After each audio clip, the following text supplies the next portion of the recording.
Alright, it is 9 a.m. on August the 26th, 2025. All members of the court are present and this special meeting is called to order. Everyone will please rise for the invocation, followed by the Pledge of Allegiance. Dear Lord, I want to thank you for this day and thank you for the opportunity to serve the best county in the state of Texas. Lord, please protect all of those who protect us, whether they work in the federal, state, or local law enforcement and our military. Help us to always make the best decisions on behalf of the citizens of Hardin County and the employees who serve those citizens. Amen. Amen. And pledge allegiance. I pledge allegiance to the flag of the United States of America and to the republic for which it stands, one nation, under God, indivisible, with liberty and justice for all.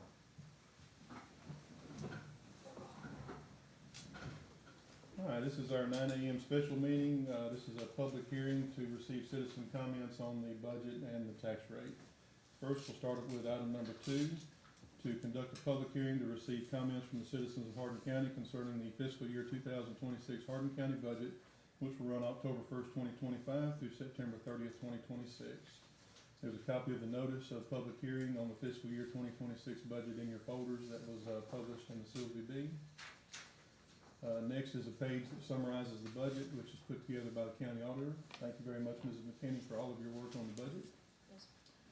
It starts with the consolidated tax rate, and I'll just summarize. If there's any specific questions, let me know, and I'll be glad to try to answer those.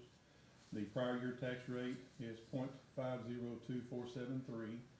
The proposed tax rate for 2025 is 0.496965. The current 2025 budget is $29,525,552. That's for all 4 funds. The total proposed budget that was filed with the county clerk on July the 30th is $30,796,366. Now that's the expenditures. The revenue estimated is $30,734,645. That is shows to be a shortfall of $61,721, which we explained during the time that I proposed that budget to the court. There is a fund balance in the interest and sinking fund of approximately $61,721. This is the last year to pay the note on the annex. That's what the interest and sinking fund is for. And the auditor recommended that we budget to spend that surplus of the $61,721. So that there's no fund balance at the end of that of this fiscal year when we pay off that note on the annex. So that is the reason for the $61,721 difference. There are some changes that we have proposed making between the proposed budget and the adopted budget. And if you don't mind, Mrs. McKinney, would you mind going over those changes? Okay. I've been muted all this time, I apologize. Let me start over, not completely. I'll summarize again the 2026, or the fiscal year 2026 budget. The amount of proposed revenue or estimated revenue is $30,734,645. The proposed budget expenditures is $30,796,366. That shows to be a shortfall in the amount of $61,721. If you go over to the far right-hand column under the interest and sinking fund, it shows that that's where the $61,721 over budget is being budgeted. And the reason for that is there is a fund balance in the interest and sinking fund of $61,721. This is the last year or the final year that we will pay off the note or the certificate of obligation on the annex. And the county auditor recommended that we spend the $61,721 out of the fund balance there so that there is no fund balance at the end of fiscal year 26. And I also want to repeat that the current year budget is $29,525,552. This also shows the consolidated tax rate for all 4 years, the prior year tax rate being 0.502473, and the proposed tax rate for 2025 being 0.496965. I'm going to back up one more page and just state again that the notice of public hearing on the fiscal year 2026 budget was published in the Sylvie B to make sure the public was aware of this public hearing here today. There are a few changes that are proposed in the, budget that we will look to adopt. It does not change the totals that I just read off to you, but there's a few changes to the budget. Ms. McKinney, would you mind summarizing those changes? Yes, sir. So, and historically, the auto allowance that has been received was not, included in retirement wages, and after some research discovered, that we will now be putting those, dollars as part of retirement wages.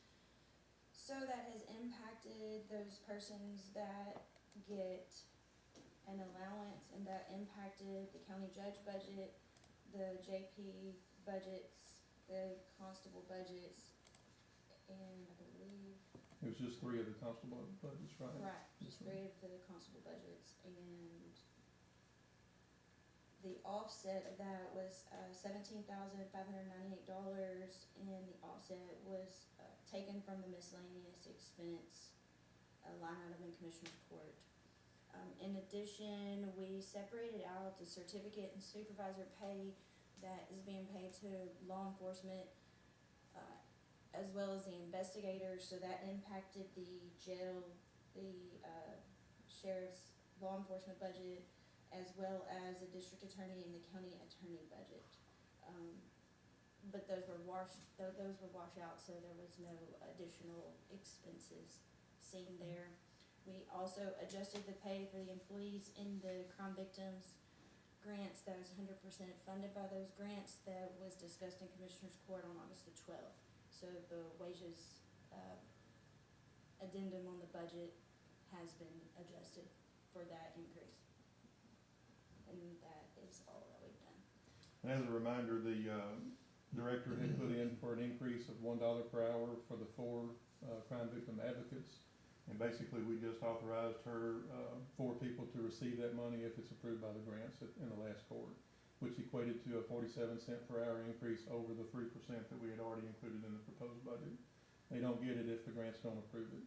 I know she's got an answer from one of the granting agencies, I think it's the Office of the Governor on the sexual assault grant, that they did approve that, but we don't have the answer yet from the OAG for the VOCA grant. And I think if y'all remember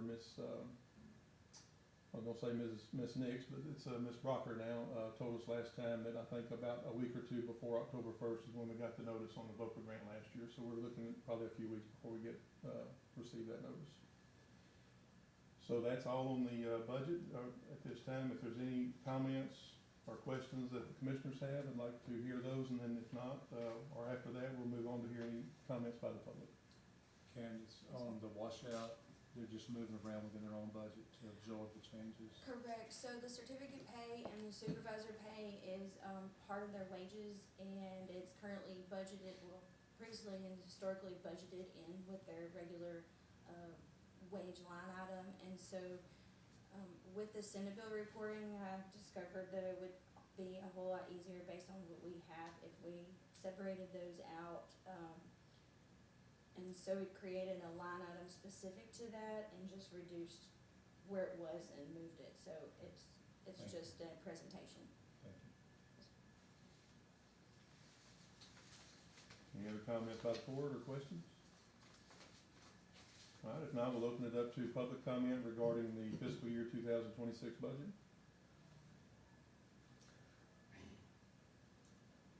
Anybody have any questions or comments?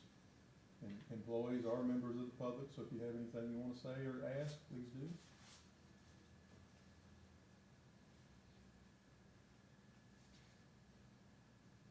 Judge? Yes, sir.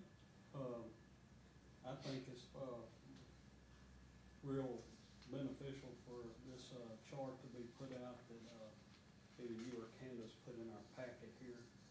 14-year tax rate history.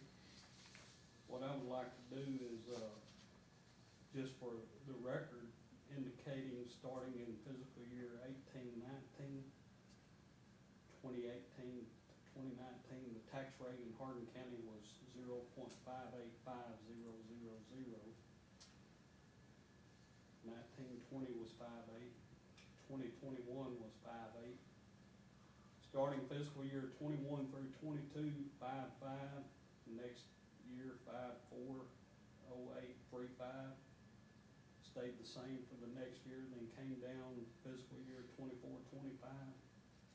And then this year, of course, you've already mentioned it, it came down to 0.496965. I don't have Facebook or social media, but I've been told that there's a bunch of morons out there that's commenting. They need to come and get this and see that this court has reduced the tax rate for our citizens over the last few years. We have nothing to do with the appraisal district and appraisal, valuation, or whatever. Our control is over the tax rate. And if they look at this, they can see that this court has been very, very conscious of taxpayer money. So I just wanted to make a note of that. Thank you, Commissioner, and that is page 6 in the proposed budget, and should be page 6 in the adopted budget as well, which, once that is adopted, we'll get that filed with the county clerk and upload it to the website, probably, hopefully today, but if not, it'll be within the next few days. But if anybody wants to look at the proposed budget on page 6, that chart is in there. It's nearly a 9-cent decrease over the year. Yes, sir. And most of that's attributed to growth. New businesses and new homes coming into the county, raising the property values through growth, causes the tax rate to go down. Anything else regarding the budget? All right. We move on to item number 3, to conduct public hearing to receive comments from the citizens of Hardin County concerning the proposed tax rate of 0.496965 per $100 valuation for the current year, which is 2025. Again, the notice that was published, and I think, did the tax assessor collector publish this notice, or did we do that, Laura? We did. We published the notice, but the tax assessor collector put this together for us, and we sure appreciate Mr. Smith and Lisa Finn and his office for putting this together. This shows that the proposed tax rate for 2025 is 0.496965 per $100 valuation. The no new revenue tax rate is 0.487183 per $100 valuation. I would add that this court would love to adopt the no new revenue tax rate, but things go up. So cost of living goes up, and we have to make sure that our employees have what they need to live. I think if you compare the salaries of our elected officials and employees to the 4 counties in the Southeast Texas region, we're not at the top, but we're not quite at the bottom. We're probably second to the bottom. And we do lose some of those people from time to time to our neighboring counties, and we try to do our best to keep that from happening so that we keep people here that do a good job, that know what they're doing, and serve the citizens of Hardin County to the best of their ability. Insurance goes up, electricity goes up, everything goes up, and we have to be able to meet those needs. And so, like I said, we would like to adopt the no new revenue tax rate. It's just not doable. We're just above it, though. We're not very far above it. And then the voter approval tax rate is 0.53383. That is the highest tax rate that this court could adopt without going to the voters for approval to go any higher than that. Again, we've kept a budget that is what's needed to serve the citizens of Hardin County, and we're adopting or looking to adopt a proposed tax rate well below the voter approval tax rate. And I commend the court for the work that's been done to make that happen. There's other information on this notice that talks about what the tax rate does to the average homestead taxable value. And basically, it is an increase of less than 3%. And I think if you looked at the GDP, it's probably well over 3%, especially over the past 3 or 4 years. This also talks about how much this county spends every year on indigent defense. I believe, I'm looking for it. Isn't that in here, Candace? Yes, sir, it's at the bottom of page 2. There it is. $670,444. That's gone up quite a bit over the past 8 years. That's how much this county spends to defend criminals, and some civil, because juvenile cases are civil, and so are child protective services cases. Those are considered civil cases, and this is how much money the taxpayers of Hardin County fork out to represent those people. If I'm not mistaken, the state gives us a grant each year, and it's less than $50,000 towards that cost. I think last year it was $42,000 or $43,000. Anyhow, that is the comments that I have regarding the tax rate. Any comments comments from the court? You know, just looking at this, Judge, we spent $251,370 housing, TDC inmates, and then $670,444. We're close to $1 million that the taxpayers spent, on, really criminal activity. Candace or Angie, do y'all know, do we recoup any of that money from the state for the TDC housing? Seemed like the law changed a few years ago where we could recoup some of that. I didn't know if we were doing it or not. We get some recoupment, but it's based on, there's a lot of, but I believe this number is exclusive of that. Okay. It's almost You're $1 right. million. Yes, sir. And it's things we have to do. It's mandated by the state. Any other comments from the court regarding the tax rate? All right, if not, I'll open the floor to the public regarding the tax rate, or the proposed tax rate for the current year, 2025. Anyone have any comments? Hearing none, we'll move on to item number 4. Move to adjourn. Have a motion by Commissioner Kirkendall, seconded by Commissioner Cooper, that we adjourn the public hearing. Any discussion? All in favor? Aye. We are adjourned. We'll be back in